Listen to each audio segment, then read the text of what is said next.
Thank you for attending this quantitative disclosure summary presentation.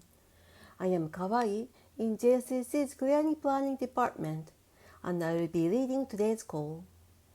Today's meeting will be around 30 minutes, starting with an overview of this quarter, followed by the topic of this quarter, and then a briefing on the major risk points. Finally, we will try to address as many of your questions as possible within the schedule. On this webinar, as special topics for this quarter, we will present margin simulation upon stress period recurrence, and initial margin transparency and measures to control procyclicality. All of the meeting attendees will be on mute, but if you have any questions, please let us know using the WebEx Q&A function. To begin with, Mr. Miyauchi, JSCC's CRO, will give an overview of the quantitative disclosures from the first quarter of 2024. Thank you. JSCC keeps 79 billion yen of skin in the game, which is the same as the previous quarter, mostly from JSCC's own capital, but it also includes contributions from affiliated exchanges. On aggregate, these were equal to 79% of JSCC shareholder equity. During this quarter, stress test breaches, where the risk amount in extreme but plausible market conditions exceeded pre-funded resources, were observed on 3 days for cash securities clearing service and 1 day for OTC JGB. All of the breaches were resolved on the next business day through the requirement for additional collateral. As for margin backtesting for the past 12 months, the cover ratio was comfortably within JSCC's target, 99.5% for IRS and CDS, and 99% for other products. There were neither liquidity stress testing breaches nor any participant defaults during this quarter. JSCC experienced no suspension of the clearing services due to system failure or for any other reasons during the past 12-month period. Now I will pass back to Ms. Kawai. Thank you. Page 7 is the topic of this quarter, margin simulation upon stress field recurrence. Given the current volatile interest rate markets, JSCC conducted a simulation of the estimated to initial margin levels in case certain historical stress events reoccur in the current market environment, as we did on quarter 1, 2023.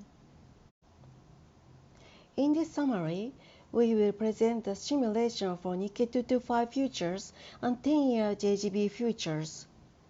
The assumed stress event is a period of the global financial crisis from September 1, 2008 to March 2, 2009, which generally corresponds to the period of highest historical volatility for the products that are the subject of the simulation. From results of these simulations, we estimate that if the Lehman collapse reoccurred today in the current market environment, the initial margin levels for Nikkei 225 futures could double. However, we see only a limited impact on the initial margin levels for 10-year JGB futures. Turn to the page 8 as the second topic of this quarter. Here is a list of our existing disclosures relating to measures to control procyclicality in our margin models. We reviewed our disclosure following the consultative report published by PCBS CPMI-IOSCO on the transparency and responsiveness of initial margin in centrally cleared markets, with the aim of increasing the predictability of the liquidity amounts for JSCC's participants and clients. Now, back to the PQD. Page 9 is an introduction of JSCC's service structure. Clearing services are divided into 14 categories according to the governing regulations and product features, with each maintaining its own default funds. Please note that in this presentation, some data is presented across multiple categories, and the resources may be shared. Page 10 shows financial resources for participant default, called Skin in the Game or SIG, and contributions from relevant exchanges and PTSs. Most of the exchange contribution is from entities in the same corporate group as JSCC, namely TSE, OSE, and TOCOM.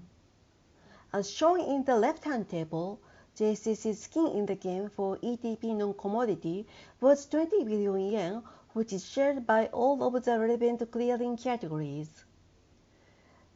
The right-hand table shows compensation by exchanges and PTSs.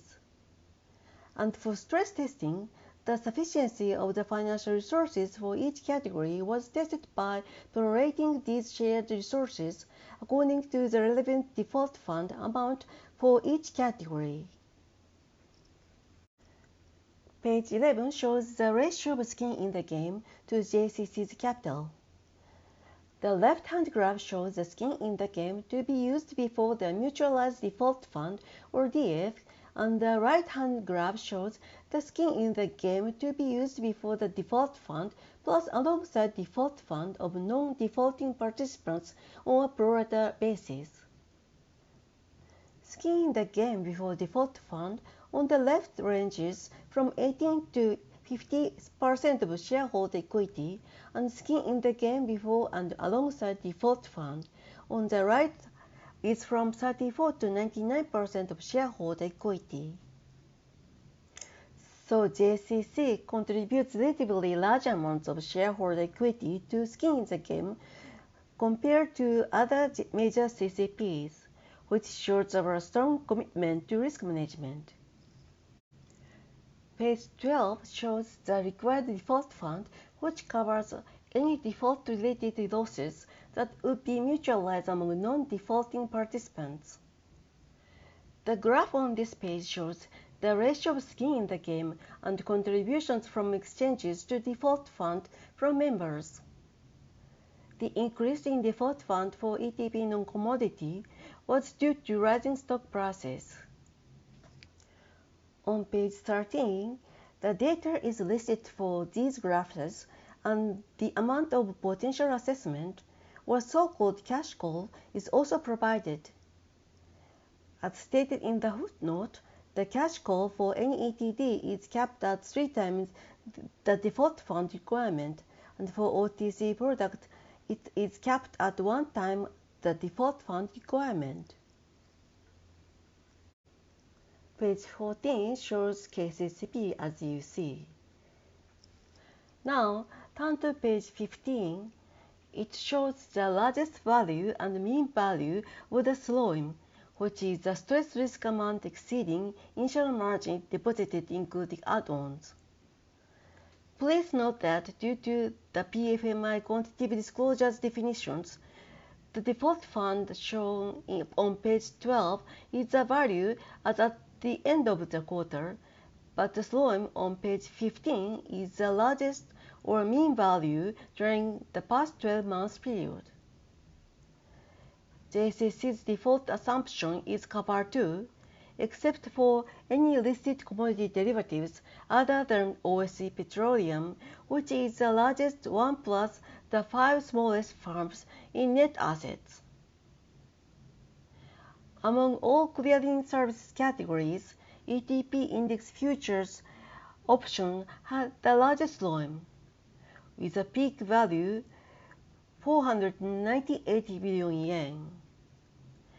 SLOIM for OTC JGP again increased from last quarter. Page 16 shows the number of days there was a shortfall in the stress testing of pre-funded resources, and the largest shortfall. Breaches were observed on 3 days for cash securities and 1 day for OTC JGB. All were resolved on the next business day through the requirement of additional collateral. Page 17 shows the required and excess initial margin amounts. The dark blue is the house initial margin requirements, and dark orange shows clients. Light blue is the excess margin for house accounts, and light orange shows client accounts. The required amount of OSE listed ETP, IRS, and OTC JGB were the largest at between 1.4 to 2.6 trillion yen. Looking at the breakdown between house and clients, OSE listed ETP was driven mostly by clients. IRS was evenly split between house and clients, and OTC JGB was mostly house. This trend has remained unchanged for quite a long time. Moreover, the client's excess margin held was quite large in OSE listed ETP and IRS, which has also not changed significantly. The data used for the graph on page 17 is shown on page 18 and 19. Now, page 20 shows the number of breaches in IM backtesting for the past 12 months period. The decrease in the number of margin breaches in ETP JGB futures and options, IRS, and OTC JGB was because the March 2023 breach, caused by heightened financial instability in the US, are no longer included in the period covered. The number of breaches in ETP commodity futures was due to market fluctuations of precious metals and rubbers. The upper chart on page 21 shows the largest breaches in the past 12 months. This test only looks at the base IM requirement without add-ons. JSCC has confirmed that these breaches would have been covered by resources such as IM add-ons, excess IM deposit, or skin in the game, and the whole amount of the default fund would have remained almost untouched. The lower chart of this page shows the largest breaches in the past 3 months. The upper chart on page 22 shows the quarterly largest value of variation margin or VM paid to JSCC. And the lower chart shows the largest value of IM call during each quarter. VM and IM call for OSE listed ETP significantly increased this quarter because the price of Nikkei 225 futures has been hitting record high this year. In addition to this, as investors have been increasing their allocation to Japanese markets, Japanese cash equities and related derivative products have experienced a significant increase in trading volume, which has also contributed to the margin calls. Please note that while VM needs to be deposited and settled in cash, IM may be deposited in cash as well as various securities and other instruments, giving our participants some flexibility for funding. Page 23 and 24 show the composition of collateral used for IM deposit. On page 23, you can see that the majority of ETP IM was cash as shown in dark blue and dark orange, but some was in JGB and stocks shown in gray and yellow. Cash collateral was held at either the central bank or at the selected commercial banks. The secured cash deposited at commercial banks in dark orange was held in settlement account of commercial banks, which are fully covered by the Japanese Deposit Insurance Scheme. On page 24, you can see that the majority of OTC IM was deposited in cash, but with some JGBs. Deposit of stocks are not allowed for these OTC categories. The entire amount of cash collateral for OTC JGB was held in the central bank, and for CDS and IRS, the participants or customers may select their custodian for cash collateral, i.e. Japanese trust account or the central bank account in the name of JSCC. The secure cash deposit at commercial banks in dark orange for CDS and IRS was held in such trust account, which is legally protected from the bankruptcy of JSCC as well as the participant. Page 25 separates cash deposits into those for initial margin and default fund. We were holding a total about 9.3 trillion yen of cash collateral across all the categories. Next, page 26 shows the custodians for this cash collateral with amount 100% held in either the central bank account, settlement accounts covered by deposit insurance, or the trust account. Page 27 covers liquidity risk management. Please note JSCC's liquidity risk appetite is cover 2, but this data is presented based on cover 1. In accordance with the PQD guidance, and while JSCC separately calculates and manages default funds by category, for liquidity risk, JSCC calculates and manages it across categories. However, for OTC-JGB, JSCC has established a separate liquidity framework using repo with clearing participants, because the transactions under this category involve large amount of principal settlement. In the chart, you can see that the liquidity financial resources significantly exceed the required amount, and no breaches were reported in the liquidity stress testing.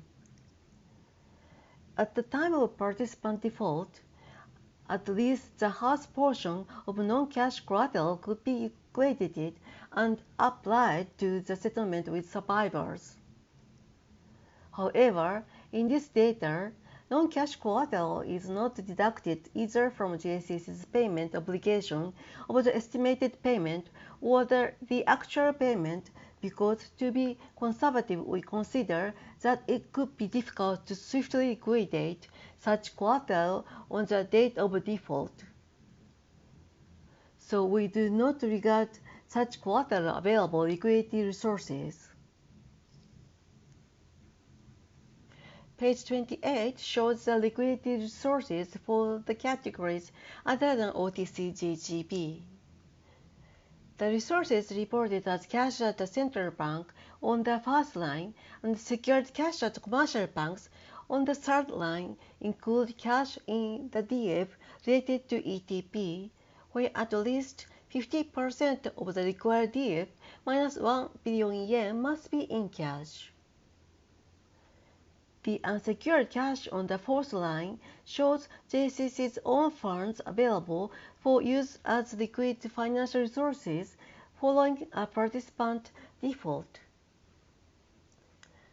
The unsecured committed lines of credit on the sixth line shows the committed liquidity available from JSCC's parent company and multiple commercial banks that have been designated as fund settlement banks, and total to more than 1.5 trillion yen. Now we will move on to Q&A. If you have any questions, please let us know using Q&A function. So we received 2 questions in advance. The first one is, regarding second topic of this quarter, what are the specific recent developments regarding APC measures? Our response is, JSCC revised the IM calculation method for OTC-JGB in December 2023 and for IRS in April 2024. Both changes were also made to address procyclicality. For OTC-JGB, a 5-year reference period was added and margin parameter updates were changed from weekly to daily. For IRS, we made a conservative change to the return volatility adjustment.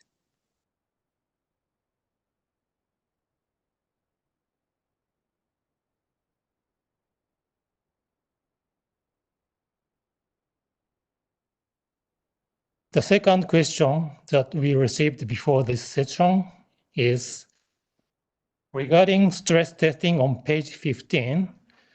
Please explain why the estimated largest slime for OTC-JGB has increased. Our response is, this is due to the expansion of positions in the larger scaled participant, which is also reflected in the figures for OTC-JGB and maximum amount exceeding actual pre-funded default resources on page 16. And we haven't received questions from Q&A box. So please let us know using Q&A function if you have any questions or requests.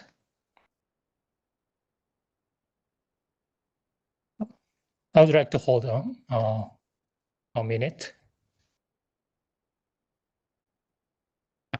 So we are still waiting for their questions, but in the meantime, regarding the topic of the quarter, we would like to present the most desired information from our clearing members and users.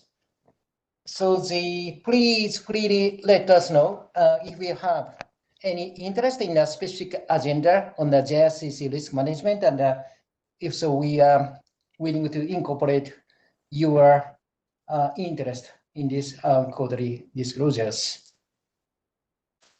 So I would like to wrap up today's webinar, but please do not hesitate to contact us if you have any additional questions after the call. And you can find today's material, recording of past webinar, as well as the minutes of Q&A sessions at the same page of PQD data on our website. So please visit our website if you are interested. So we look forward to posting next webinar and speak to you soon. Thank you for your time.